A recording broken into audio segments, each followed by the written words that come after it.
మహాగణుడు మహోన్నతుడైన యేసుక్రీస్తుల వారి అత్యంత శ్రేష్టమైన నామం పేరిట ఈ ఉదయకాలం అనుబడు ఈ వాక్యాన్ని వీక్షిస్తున్న మీ అందరికీ నిండు మనసుతో హృదయపూర్వకమైన వందనాలు తెలియపరుస్తున్నాం. అందరికీ వందనాలు, దేవునికి స్తోత్రాలు. ప్రియులారా, మీరందరూ బాగున్నారు కదా? మీరందరూ బాగుండాలని మా యొక్క వ్యక్తిగత ప్రార్థనలో అనిత్యము మేము జ్ఞాపకం చేసుకుంటున్నాం. ప్రియమైన వాళ్ళారా, ఈరోజు ఆలస్యం చేయకుండా యథావిధిగా ఈరోజు కూడా ఒక చక్కటి వాక్య భాగాన్ని మనం ధ్యానం చేసుకుందాం. ద్వితీయోపదేశకాండము 15వ అధ్యాయము 4వ వచనంలో ఒక మాట ఉంది. నీవు స్వాధీనపరుచుకున్నట్లు నీ దేవుడైన యెహోవా నీకు స్వాస్థ్యముగా ఇచ్చుచున్న దేశములో యెహోవా నిన్ను నిశ్చయముగా ఆశీర్వదించునుగాక. దేవునికి మహిమ ప్రభావములు కలుగునుగాక. ప్రియమైన వాళ్ళారా, ఈ మాటను మీరు జాగ్రత్తగా ఆలకించండి. నీవు స్వాధీనపరుచుకున్నట్లు నీ దేవుడైన యెహోవా నీకు స్వాస్థ్యముగా ఇచ్చుచున్న దేశములో యెహోవా నిన్ను నిశ్చయముగా ఆశీర్వదించునుగాక.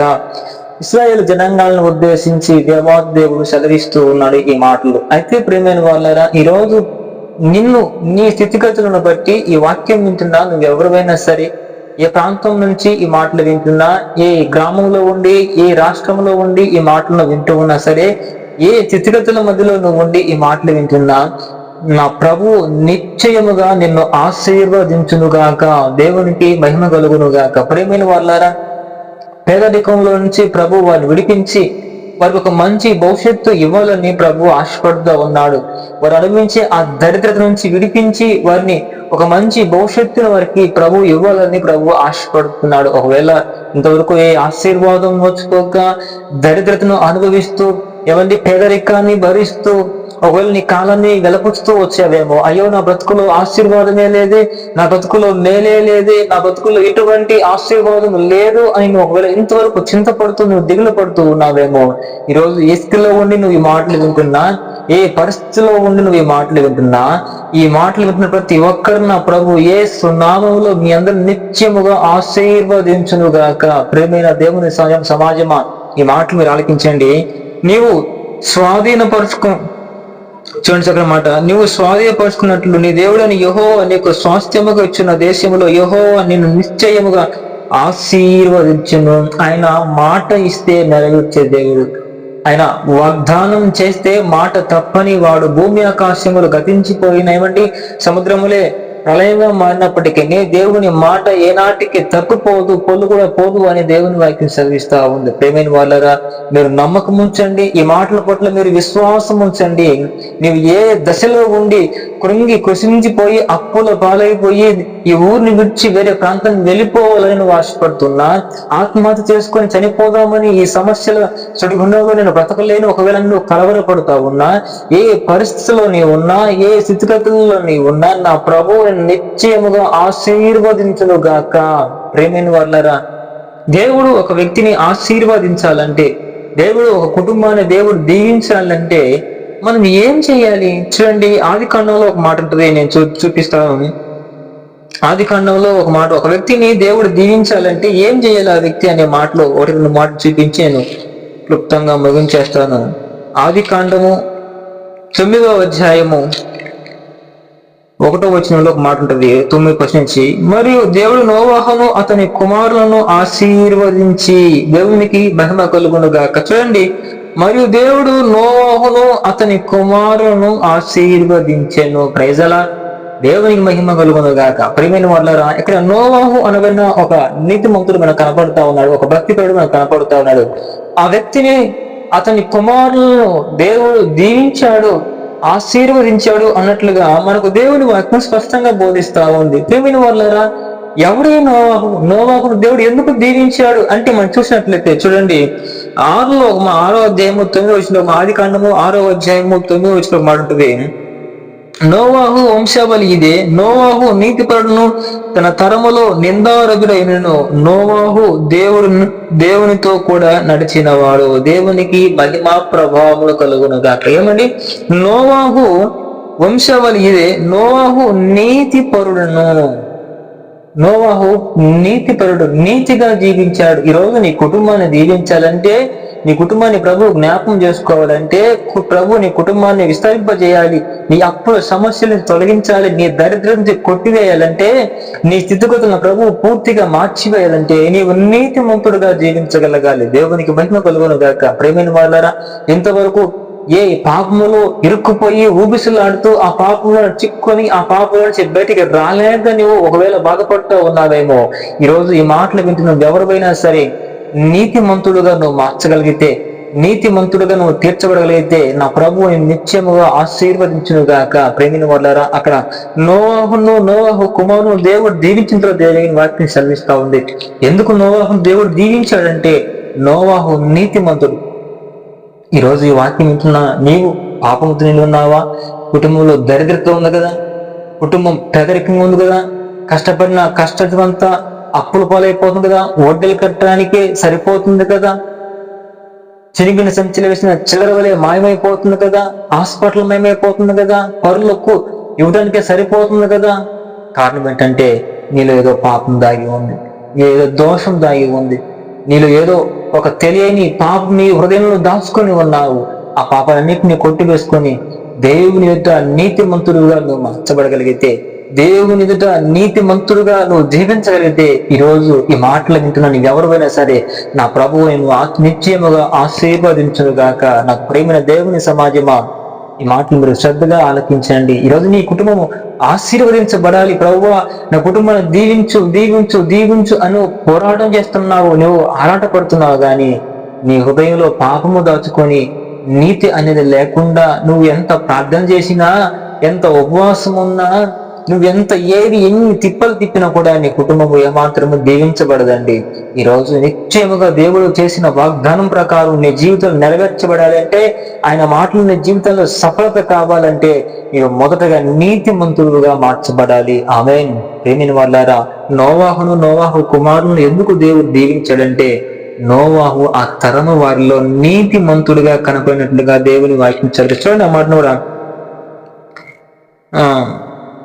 నోవాహు వంశావళి ఇదే. నోవాహు నీతిపరులను తన తరములోను నిందారహితుడై ఉండెను. రెండవదిగా నిందారహితముగా ఉండాలి. ఈ నింద మన మీద ఉండకూడదు. ఆ కాలంలో నోవాహు నిందారహితుడిగా జీవించినట్లుగా దేవుని వాక్యం సెలవిస్తా ఉంది. ఈరోజు నీ మీద ఏదో ఒక నింద ఉంది కదా, ఏదో ఒక తెలియని ఒక దోషం నీ పైన ఉంది కదా, నీలో ఏమాత్రం నీతి లేదు కదా, ఒక నింద నీపైన ఉంది కదా, ఆ నిందను పోగొట్టుకోగలిగితే, ఏదో ఎక్కడో తెలియకో ఒక అపచారం, ఒక దుర్మార్గపు కార్యం నువ్వు చేశావు, ఆ నింద నిన్ను బట్టి వేధిస్తా ఉంది. ఆ నిందను బట్టి నీ కుటుంబం ఈరోజు ఈ అవమాన పాలపరచబడింది. ఆ నిందను బట్టి ఈరోజు శాపాన్ని తెచ్చుకున్నావు, ఆ నిందను బట్టి ఈ పేదరికం తెచ్చుకున్నావు. ప్రేమిన వారులారా గమనించండి, నోవాహు దేవుడు ఎందుకు దీవించాడంటే, నోవాహు నీతిమంతుడు, నోవాహు నిందారహితుడు. అంటే ఏ నింద అతని మీద లేదు, ఒక మచ్చ కూడా అతని పైన లేదు. అంత నీతిమంతుడుగా నోవాహు తీర్చిదిద్దబడ్డాడు. ప్రియమైన వాళ్ళరా, ఈ మాటలు వింటూ నువ్వు ఎవరివైనా సరే నీ కుటుంబం దీవించబడాలి అంటే, నీ కుటుంబం ఆశీర్వదించబడాలి అంటే నీవు నీతిమంతుడుగా మార్చబడాలి, నీవు నిందారహితుడుగా ఉండుగాక. ప్రియమైన వాళ్ళరా, అక్కడే ఉంటుంది ఇంకో మాట కూడా చూడండి. నోవాహు వంశావళి ఇదే. నోవాహు నీతిమంతుడును తన తరములో నిందారహితుడైనను. నోవాహు దేవునితో కూడా నడిచినవాడు. రైజలా, దేవునికి మహిమ కలుగును గాక. నోవాహు అనే వ్యక్తి ఎవరయ్యా అంటే దేవునితో కూడా నడిచాడు. ఒకవేళ మీరు అనుకోవచ్చు, అయ్యా ఇప్పుడు దేవుడు లేడు కదా, నేను ఎలా దేవునితో నడవాలి అంటే, అది ఎందుకు వాక్యమును, వాక్యమే దేవుడి శరీరధారి ఈ లోకానికి దిగి వచ్చిన అని వాక్యాన్నితో నువ్వు నడవాలి, వాక్యానుసారంగా నువ్వు నడవాలి, వాక్య ఉపదేశములో ఆ మాటల ప్రకారం నువ్వు జీవించాలి. ఈరోజు నీవు ఎక్కడి నుంచి ఈ మాటలు వింటున్నా, ఏ చర్చికి వెళ్ళి నువ్వు ఆ మాటలు వింటున్నా, దేవుని వాక్యం నువ్వు ఎక్కడ వింటున్నా, యూట్యూబ్లో విన్నా, చర్చిలో విన్నా, ఎక్కడ నీకు వినపడినా, దేవుని వాక్యం నీ చెవికి వినపడుతున్నప్పుడు, దేవుని వాక్యం నువ్వు చదువుతూ ఉన్నప్పుడు ఆ మాటల ప్రకారం తూచా తప్పకుండా నువ్వు జీవించగలిగితే, ఆ మాటల ప్రకారం నువ్వు నడవగలిగితే దేవునితో నడిచిన పడబోతావు. దేవునికి మహిమ కలుగును గాక. ప్రియమైన వాళ్ళరా, నోవాహు ఎవరయ్యా అంటే దేవునితో కూడా నడిచిన వ్యక్తి అంట. ఈరోజు నువ్వు ఎవరితో నడుస్తున్నావు? ఎవరితో నడుస్తున్నావు? అమ్మా, ఎవరితో నువ్వు నడుస్తున్నావు? అయ్యా, నువ్వు ఎవరితో నడుస్తా ఉన్నావు? ఈరోజు నీ కుటుంబంలో ఆశీర్వాదం లేదంటే నువ్వు దేవునితో నడవడం లేదు. ఈరోజు నీ కుటుంబంలో నీ కుటుంబంలో ఆశీర్వాదంలో దీవెనలు కరువైపోయాయంటే నువ్వు దేవునితో కాదు మరి ఎవరితో నడుస్తున్నావో ఈరోజు నీ అంతరాత్మను పరిశీలించుకోవాల్సిన అవసరం ఎంతైనా ఉంది. ప్రేమిని వాళ్ళారా, నోవాహు దేవునితో కూడా నడిచాడండి. అంటే ఏ పాపము లేకుండా నీతిమంతుడై ఉండెను, అతడు నిందారహితుడై ఉండెను. అతడు దేవునితో కూడా ఆ తరమంతటిలో దేవుడు నోవాహు నిందారహితుడిగా మార్చబడ్డాడండి. అందుకే నోవాహును దేవుడు ఆశీర్వదించాడు. ఈరోజు నిన్ను, నీ కుటుంబాన్ని, నీ పిల్లలను దేవుడు దీవించాలంటే, దేవుడు ఆశీర్వదించాలంటే నీవు నీతిమంతుడిగా మార్చబడాలి. ఏమండి, నిందారితుడిగా నువ్వు మార్చబడాలి. అలా ఉండగలిగితే ప్రభు నువ్వు ఆశీర్వదించును గాక. ప్రేమైన వాళ్ళ రంగు మాట కూడా చూడండి, దేవుడు ఆజ్ఞాపించిన యావత్తు చేశాడండి. చూడండి 7వ అధ్యాయం 5వ మాట ఉంటుంది, తనకు యెహోవా ఆజ్ఞాపించిన ప్రకారము నోవాహు యావత్తు చేసెను, దేవునికి మహిమ కలుగును గాక. దేవుడు ఏ మాటలైతే చదివించాడో, ఏమి చేయమనైతే చెప్పాడో, ఏ మాటలైతే నోవాహుకు దేవుడు ఆజ్ఞాపించాడో ఆ మాటలు యావత్తు చేశాడంట. Praise the Lord. దేవునికి మహిమ కలుగును గాక. ప్రేమిన వాళ్ళారా, ఈ లోకంలో ఉన్న విస్తీర్ణమైన పాపాన్ని బట్టి దేవుడు తన మనసులో కోపగించుకున్నాడు. ఏ విధంగా చేతనో ఈ సర్వ లోకాన్ని నాశనం చేయాలని, నోవాహును మాత్రమే తప్పించాలని, ఆ లోకంలో నుంచి వేరుపరచాలని ఒక ఉద్దేశంతో నోవాహును ఒక ఓడను సిద్ధపాటు చేసుకోమని చెప్పాడు. కొలతలు ఇచ్చాడండి. ఈ వస్తువులను వాడాలని ఆయన చెప్పిన యావత్తు ఈ కొలతల ప్రకారం, ఆయన ఇచ్చిన వస్తువుల ప్రకారం ఒక చక్కటి ఓడను నోవాహు సిద్ధపాటు చేశాడు. ఆ ఓడలో ఎవరెవరు ఉండాలి, ఏ జీవులు ఉండాలి, ఏ పక్షులు, ఏ జాతులు ఉండాలో దేవుడే చెప్పాడు. దేవుడు చెప్పిన మాట, దేవుడు ఇచ్చిన ఆజ్ఞలో తూచా తప్పకుండా నోవాహు నెరవేర్చాడు. అందుకే నోవాహును దేవుడు దీవించాడు. ఈరోజు నీ కుటుంబంలో దీవెనలు కావాలంటే, ఈరోజు నీ కుటుంబంలో ఆశీర్వాదాలు కావాలంటే నీవు దేవుడు ఇచ్చే ఆజ్ఞలను గైకొనాలి. దేవుడు చెప్పేదంతా నువ్వు నెరవేర్చగలగాలి. దేవుడి సేవకుని ద్వారా పలికే మాటల ప్రకారం నువ్వు జీవించగలగాలి. ప్రతి మాట, ప్రతి ఆజ్ఞను తూచే తప్పకుండా పాటించగలిగితే దేవుడు నిన్ను కూడా ఆశీర్వదించును గాక. ప్రేమిని వాళ్ళరా, నోవాహును దేవుడు దీవించాడండి. తన కుటుంబాన్ని దీవించాడు, విస్తరింప చేశాడు. నోవాహును ఒక తరానికి తండ్రిగా మార్చాడు. కారణం ఏంటంటే నోవాహు నీతిమంతుడిగా జీవించగలిగాడు. ఈరోజు నీలో నీతి ఉందా? ఈరోజు నీలో నిందరహితుడిగా ఉండగలిగే స్వభావం నీలో ఉందా? దేవునితో నడిచే అనుభవం నీలో ఉందా? దేవుడు చెప్పే ఆజ్ఞలు గైకొని ఆ మాటల ప్రకారం చేసే యోగ్యత నీలో ఉందా? ఈరోజు నీ కుటుంబంలో ఆశీర్వాదం లేదు అంటే కారణం వల్ల ప్రియమైన వాళ్ళ దేవుడు నేను అప్పుల సమస్యలో ఉండాలని ఆయన కోరుకోవటం లేదు. శ్రమల మధ్యలో నువ్వు ఉండాలని ఆయన కోరుకోవటం లేదు. నీ కష్టాంతితం అంతా హాస్పిటల్లో పెట్టాలని ఆయన కోరుకోవటం లేదు. నీ సంపాదన అంతా పరులకు వడ్డీలు కట్టాలని ఆయన కోరుకోవటం లేదు. నీవు నిత్యముగా ఆశీర్వదించవాలని కోరుకుంటున్నాడు. నాకు ప్రియమైన వాళ్ళరా, ఈ మాటలు వింటున్న ఎవరైనా సరే చూడండి, ఇంకా దేవుడు మనల్ని దీవించాలి, ఆశీర్వదించాలంటే చూడండి 8వ అధ్యాయంలో మాట ఉంటుంది, 8:20 మాట ఉంటుంది, అప్పుడు నోవాహు యెహోవాకు బలిపీఠము కట్టి పవిత్ర పశువులన్నిటిలోను పవిత్ర పక్షులన్నిటిలోను కొన్ని తీసుకొని ఆ బలిపీఠం మీద దహన బలి అర్పించెను, దేవునికి మహిమ కలుగును గాక. చూడండి, అప్పుడు నోవాహు యెహోవా బలిపీఠము కట్టి పవిత్రమైన పశువులంటిలోను పక్షులంటిలోను పవిత్రమైన తీసుకొని ఆ బలిపీఠం మీద యెహోవాకు దహన బలి అర్పించాడు. అంటే నీవు దేవుణ్ణి ఆరాధించే స్వభావం నీలో ఉండాలి. ఎల్లవేళ ప్రభు నామాన్ని ఆరాధించి ఆయన నామాన్ని కొనియాడి కీర్తించే ఆ గుణము నీలో ఉండగలగాలి ఎప్పుడు.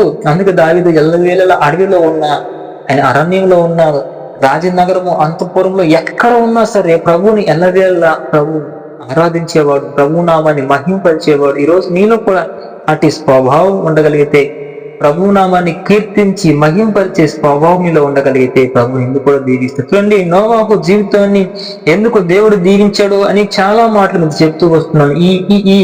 ఈ కార్యాలన్నీ మీరు ఉండగలిగితే నిత్యముగా ప్రభు మిమ్మల్ని ఆశీర్వదించిన గాక. ప్రేమైన వాళ్ళరా, దేవుని ఆయన నిత్యము ఆరాధింపదగిన వాడు, నిత్యము శరూపులు తుడుపుల మధ్యలో పరిశుద్ధుడు పరిశుద్ధుడు అంటూ కొనియాడబడుతున్న గొప్ప దేవుడు మన దేవుడు.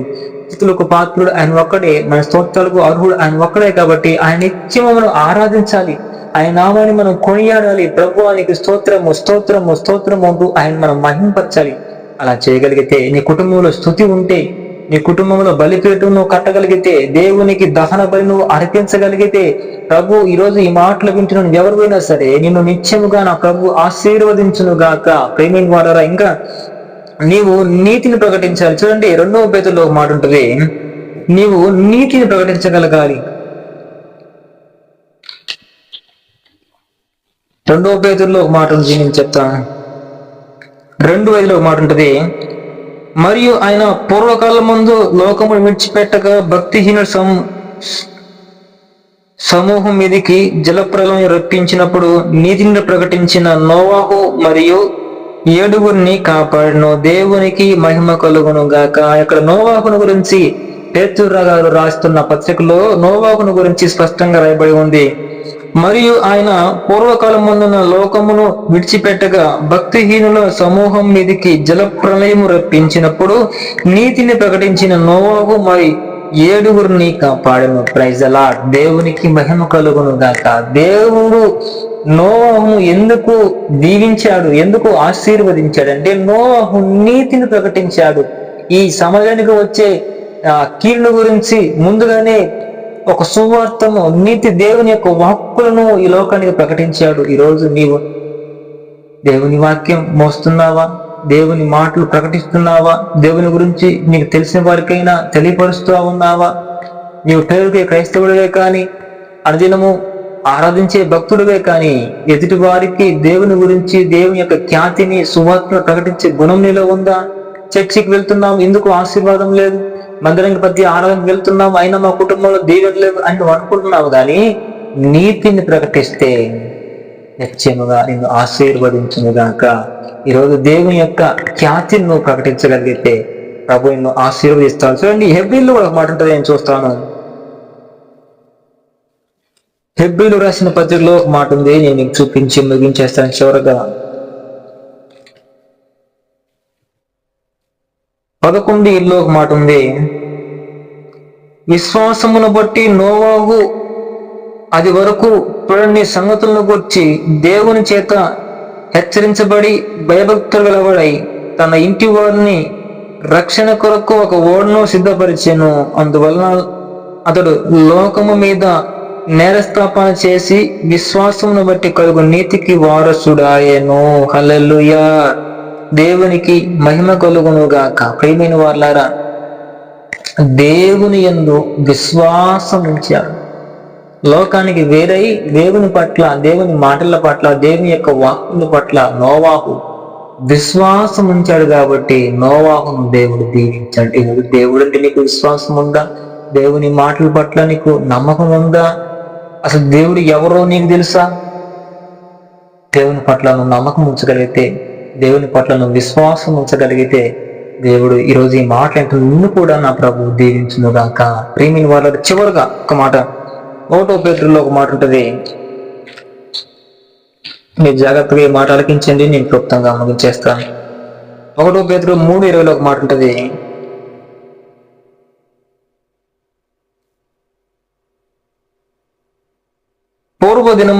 పూర్వము నోవాహు దినములలో ఓడ సిద్ధపరిచుండగా అవిధేయులైన వారి యొద్దకు, అనగా చెరలో ఉన్న ఆత్మల యొద్దకు ఆయన ఆత్మరూపిగానే వెళ్ళి వారికి ప్రకటించెను. హల్లెలూయా. ప్రకటించెను. ఓడలో కొందరు, అనగా 8 మంది నీటి ద్వారా రక్షణ పొందిరి. Praise the Lord. దేవునికి మహిమ కలుగును గాక. అక్కడ 8 మంది నీటిలోనే రక్షణ అంటే బాప్తిస్మం పొందారు. ఈరోజు నువ్వు బాప్తిస్మం పొందావా? బాప్తిస్మం పొంది క్రీస్తు రక్తం చేత కడగబడితే నిత్యముగా నా ప్రభు నేను ఆశీర్వదించును గాక. అయ్యి నేను చర్చికి వెళ్తాను, పాటలు పాడతాను, అన్ని చేస్తావు, కానీ నీలో రక్షణ లేదు, రక్షణ అనుభవం లేదు. నీలో రక్షణ అనుభవం ఉంటే, నీటి ద్వారా కడగబడితే, యేసుక్రీస్తులో రక్తం చేత నువ్వు కడగబడగలిగితే నిత్యముగా నోవాహును ప్రభు ఆశీర్వదించాడు. ఈరోజు ఈ మాటలు వింటున్న నిన్ను కూడా నా ప్రభు ఆశీర్వదిస్తాడు. నోవాహు నీతిమంతుడండి, నోవాహు నిందరహితుడు, నోవాహు దేవునితో నడిచిన వాడు, నోవాహు ఎమిడి ఆజ్ఞాపించిన ప్రతిదీ జరిగించాడు, నోవాహు ప్రభువుని ఆరాధించాడు, నోవాహు నీతిని ప్రకటించాడు, నోవాహు దేవుని యందు విశ్వాసం ఉంచాడు, నోవాహు రక్షణ పొందాడు. ఈ గుణాలు నీలో ఉండగలిగితే, ఈ లక్షణాలు నీలో ఉండగలిగితే నా ప్రభువు నేను నిత్యముగా ఆశీర్వదించుగాక. ప్రేమైన వాళ్ళారా, ఏ ఆశీర్వాదం లేక, ఏ దీవెనకు నోచుకోక నీ కుటుంబం బిక్కుబిక్కుమంటూ అల్లాడుతూ ఉంది కదా. ఏ దీవెను నీ కుటుంబం లేక సమస్యల మీద సమస్యలు సుడిగుండాల వల్ల నీ వీణ పెనుగాల వల్ల లేస్తూ ఉన్నాయి కదా. ప్రేమైన వాళ్ళారా, ఒక్కొక్క సమయంలో ఎందుకు ఈ బ్రతుకు బ్రతుకుతున్నాము, ఈ బ్రతుకు బ్రతికారికి చచ్చేది లేదు కదా అని ఒక నిరాశ నిస్పృహలో నువ్వు ఉన్నావు కదా. అట్టి ఆలోచన లేదు, నువ్వు చేయనక్కర్లేదు. ప్రభుని గమనించగలిగితే, ప్రభు మాటల పట్ల విశ్వాసం ఉంచగలిగితే, నోవాహు వల్ల నువ్వు జీవించగలిగితే నా ప్రభు ఆయన చేసిన వాగ్దానము నిశ్చయము నిన్ను ఆశీర్వదించను అని చెప్పిన మాట నీ జీవితంలో ఆయన సఫలపరచునుగాక. ఈ మాటలు వింటే నిన్ను నా ప్రభు దీవించి ఆశీర్వదించునుగాక. చిన్న ప్రార్థన చేసుకుందాం. మహాపరిశుద్ధుడైన తండ్రి, ప్రేమ కలిగిన మా ప్రభువా, మీ ప్రశస్తమైన నామాన్ని బట్టి స్తుతి స్తోత్రములు చెల్లిస్తున్నాం. గడిచిన కాలం నీ కృపలో దాచావు ప్రభువా, ఈ స్తోత్రములైనా ఈ అనుదిన మన్నా అనబడి ఈ కార్యం అందరైతే వీక్షిస్తున్నారు వారందరికీ ప్రభువా మనశ్శాంతిని, అయ్యా నెమ్మదిని దయచేయండి నైనా. ఈ మాటలు అందరైతే విన్నారో వారందరి జీవితంలో ఈ మాటలు స్థిరపరచండి, బలపరచిన ప్రభువానికి స్తోత్రాలు నైనా. ఈ మాటలు విన్న ప్రతి ఒక్కరిని పేరు పేరున వారిని వారి కుటుంబాలను దీవించి ఆశీర్వదించి ప్రార్థిస్తున్న ప్రభువానికి స్తోత్రాలు. అయ్యా నువ్వు చెప్పారు నిశ్చయముగా ఎన్నో ఆశీర్వదించని చెప్పారు. ప్రభువానికి స్తోత్రాలు. అయ్యా నోవాహును మీరు దీవించారు నైనా. నోవాహులో నీతి ఉంది, నోవాహు నిందారహితుడు, నోవాహు దేవుని ఆరాధించాడు, నోవాహు ప్రభువా మీకు మీ ఆజ్ఞలు కైకొన్నాడు, నోవాహు బాప్తిసం పొందాడు. ప్రభువానికి స్తోత్రాలు. అయ్యా నోవాహు నీతిని ప్రకటించాడు, నోవాహు ప్రభువా అన్ని విషయాల్లో గనుడు. ప్రభువానికి స్తోత్రాలు అయినా. అట్టి వారుగా మిమ్మల్ని మార్చండి అయ్యా, అట్టి భాగ్యం మాకు దయచేయమని యేసు నామములో ప్రార్థిస్తున్నాము తండ్రి, ఆమేన్. అందరికీ వందనాలు.